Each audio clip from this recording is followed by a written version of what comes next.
लोमड़ी की चतुराई। चंदनवन एक विशालकाय जंगल था। जंगल में सभी प्रकार के जानवर रहते थे। जंगल में मोती नाम का एक हाथी भी रहता था। मोती हाथी का शरीर काफी बड़ा था। एक बार चंदनवन में दूसरे वन से घूमते घूमते एक सियार आया।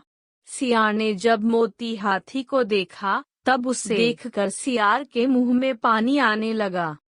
सियार हाथी को खाने के बारे में सोचने लगा और मन ही मन सियार का शिकार करने की योजना बनाने लगा।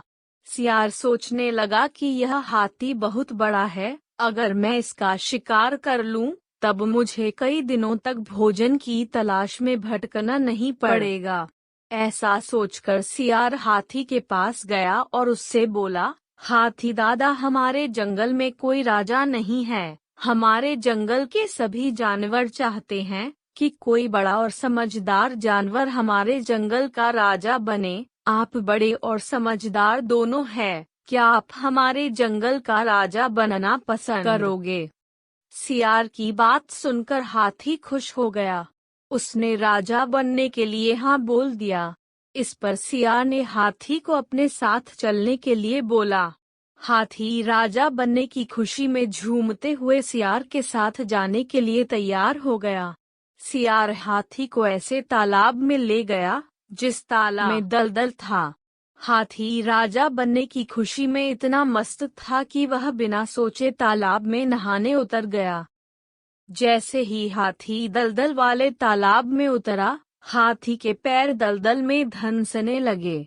उसने सियार से बोला, तुम मुझे कैसे तालाब में ले आए? मेरी मदद करो, मेरे पैर दलदल में धंस गए हैं। हाथी की बात सुनकर सियार जोर जोर से हंसने लगा और हाथी से बोला, मैं तुम्हारा शिकार करना चाहता था, इसलिए मैंने तुमसे राजा बनने की बात का झूठ बोली। अब तुम दलदल में फंसकर मर जाओगे और मैं तुमको अपना भोजन बनाऊंगा। सियार की बात सुनकर हाथी की आंखों से आंसू आने लगे। उसने बाहर निकलने की बहुत कोशिश की, बहुत बार सियार से बाहर निकालने की विनती की, लेकिन सियार ने उसकी कोई मदद नहीं की और हाथी कुछ देर के प्रयत्न के बाद मर गया। हाथी के मरने के बाद सियार हाथी को खाने के लालच में उसकी पीठ पर चढ़ गया। हाथी को खाने के लालच में सियार यह भूल गया कि वह भी हाथी के साथ दलदल में नीचे जाता जा रहा है, और अंत में सियार भी हाथी के साथ धीरे धीरे दलदल में धंसकर मर गया। इस कहानी से हमें यह शिक्षा मिलती है कि जो दूसरों के लिए बुरा करता है, उसके साथ भी बुरा होता है।